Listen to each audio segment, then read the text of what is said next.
Voilà, cette fois-ci, mesdames et messieurs, nous allons recevoir Edouard Kabou-Kapoua, porte-parole du mouvement des solidarités pour les changements. Il est avec moi aujourd'hui, une fois de plus, je le reçois. Edouard Kabou-Kapoua, bienvenue. Merci beaucoup. Acteur politique de la République démocratique du Congo, merci d'avoir accepté l'invitation.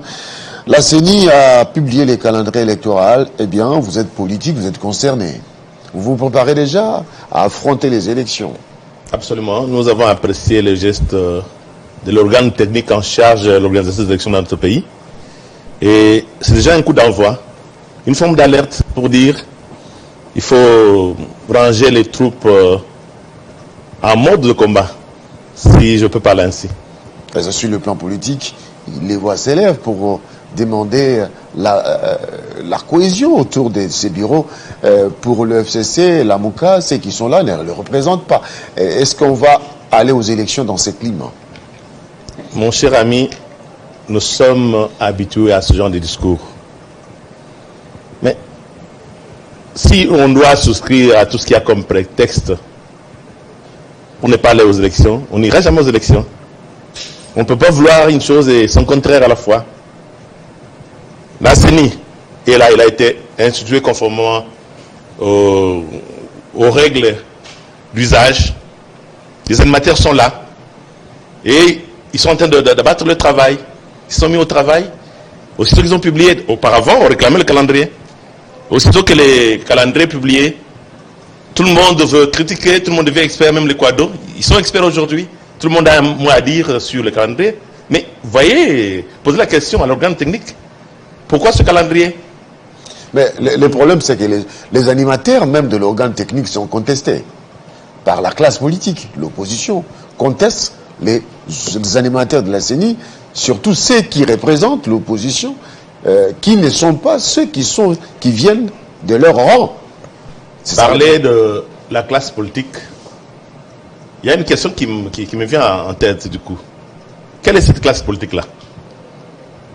C'est la grande question.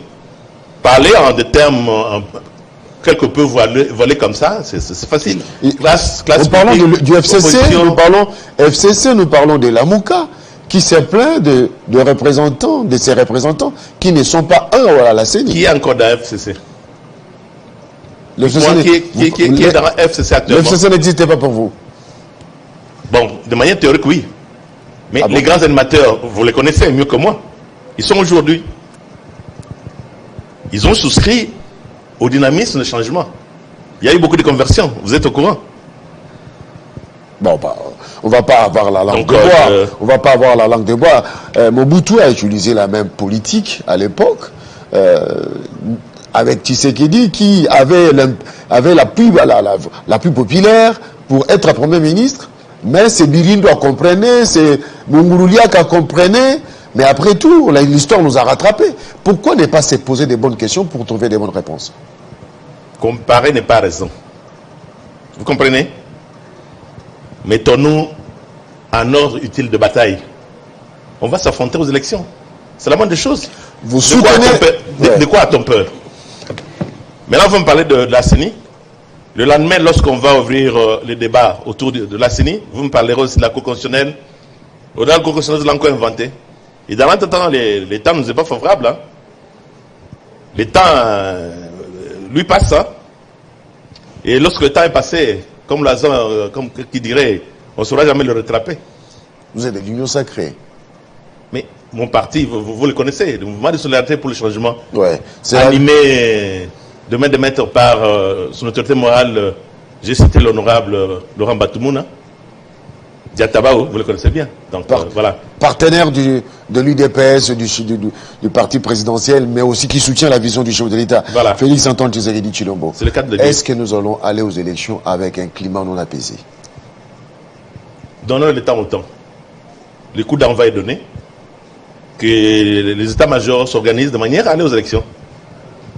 Vouloir ce pouvoir, il faut qu'il y ait cette volonté-là d'abord. On laisse les temps régler la problématique. On y va, on y va. On y va. Voilà. Et pour vous, le bureau est soutenu par la classe politique, dont l'Union sacrée. Notre parti a pris d'abord acte du calendrier tel qu'il a été publié. Nous avons salué cette détermination-là du gouvernement et son engagement à vouloir à tout prix nous amener aux élections. Et son bureau, nous n'avons plus rien à dire là-bas. Ce bureau-là, il ne date pas d'aujourd'hui. Il est là, ça fait longtemps. Il y a eu des consultations qui ont été faites dans ce pays. Il y a les gens qui ont approché, que ce soit de la soi-disant opposition ou de la majorité. Ils ont approché la CENI d'une manière ou d'une autre.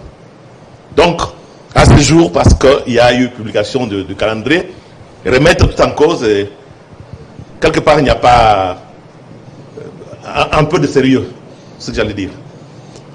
Quels que soient les problèmes, on va aller aux élections sans les autres. Mais quels sont ces problèmes-là qu'on les pose objectivement? Aujourd'hui, on peut vous prendre de vous là-bas, on vous met à la CENI. Il y aura encore des contestations. Pourquoi prendre seulement Tibas de Télé 50 en lieu et place de tel d'Antena? C'est comme ça. C'est un langage auquel nous sommes, c'est un refrain auquel nous sommes habitués. Alors, nous allons parler cette fois-ci de cette marche qui sera organisée ce dimanche par les catholiques pour dénoncer l'agression rwandaise. Est-ce que vous allez les assister? Et cette marche-là est dite marche des chrétiens. Et comme vous pouvez le savoir, notre parti a pour centre comme centre Dieu. Tout ce qui gravite autour de Dieu nous concerne en tant que chrétiens.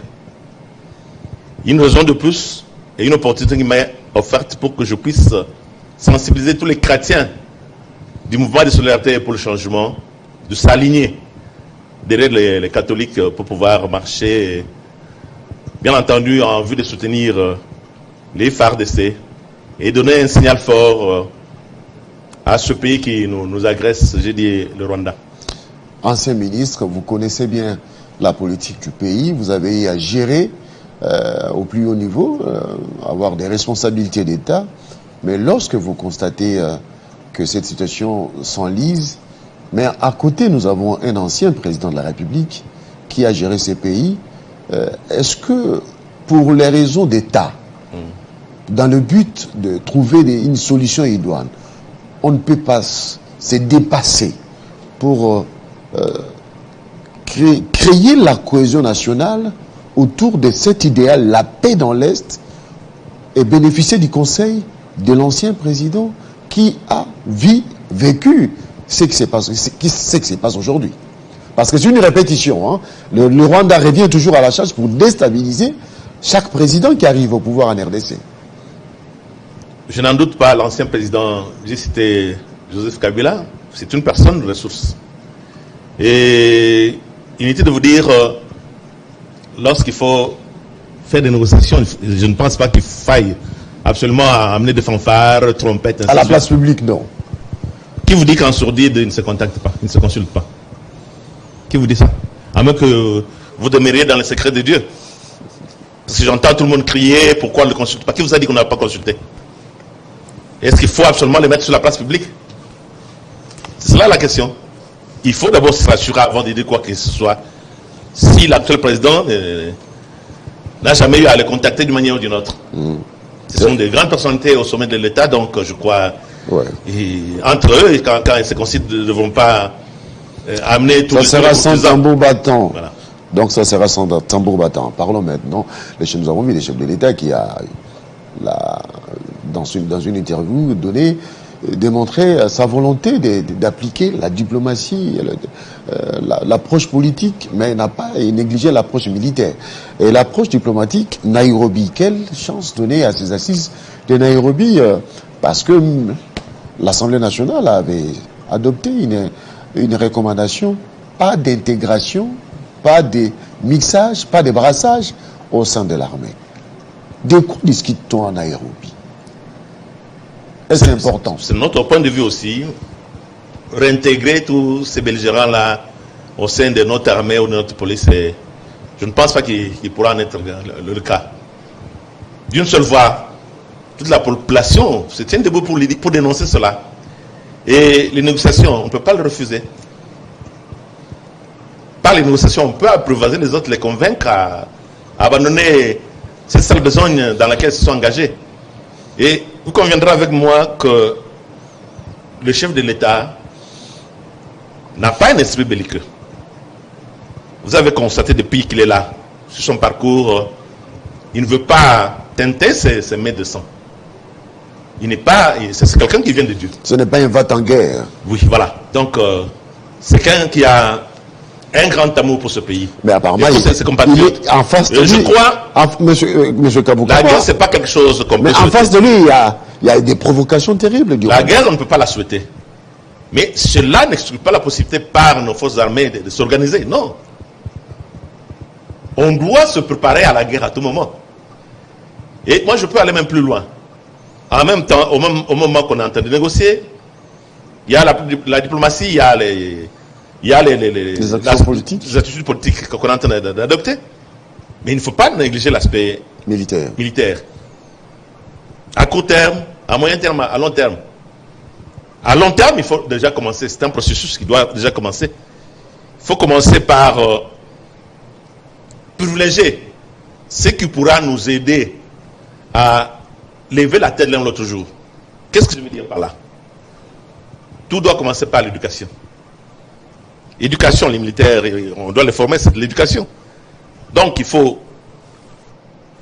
l'éducation d'abord au niveau primaire, enseigner d'abord le patriotisme à nos enfants. Il faudra revoir le programme d'enseignement de notre pays. Au-delà de cela, c'est mon point de vue, je suis en train de réfléchir à haute voix. Je me dis, il faudra que quelque part, au-delà de l'éducation qu'il faudra privilégier, il faudra qu'il y ait une éducation de qualité. Parce que là, d'aucuns parleraient de ce que les choses sont en train de boiter ça et là. Nous sommes témoins de cela. Dès lors que l'enseignement n'attire plus les meilleurs, c'est un problème. Il faudra résoudre ce problème-là. Au-delà de cela, il faudra bien encourager la recherche scientifique. Aujourd'hui, nous sommes en train de nous plaindre. Pour dire, voilà, on nous a refusé les armes, on a... Non. Nous pouvons nous organiser dans une forme d'autarcie. Envoyer les notes dans les meilleures universités de ce monde.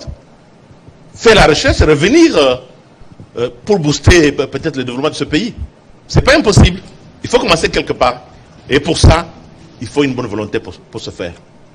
Voilà. Une bonne volonté pour ce faire. On va terminer avec cette question. Hein.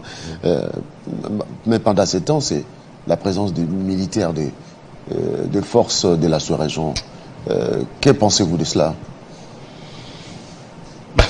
Je n'ose pas croire que cette force-là est venue faire les noms de farce. Mais combien de fois devrions-nous recourir toujours à des forces extérieures? Nous avons la MONUSCO. Aujourd'hui, la MONUSCO est en train de partir parce que décriée pour n'avoir pas réussi à nous aider à protéger notre population. Donc, et cette énième force, elle vient faire quoi? Vous savez, la délivrance, j'allais dire la libération de ce pays, ne viendra pas de l'Orient, encore moins de l'Occident. Nous devons apprendre à nous prendre en charge nous-mêmes. Et pour ce faire, il faut une remise de conscience collective, de telle sorte que nous puissions nous donner mutuellement la main, de manière à faire décoller ce pays. Edouard Kabouka-Poa, porte-parole du mouvement des solidarités pour les changements, parti politique, membre de l'Union Sacrée. Merci. C'est moi qui vous remercie. Mesdames et messieurs, dans quelques instants, on va recevoir notre troisième invité. Tout de suite.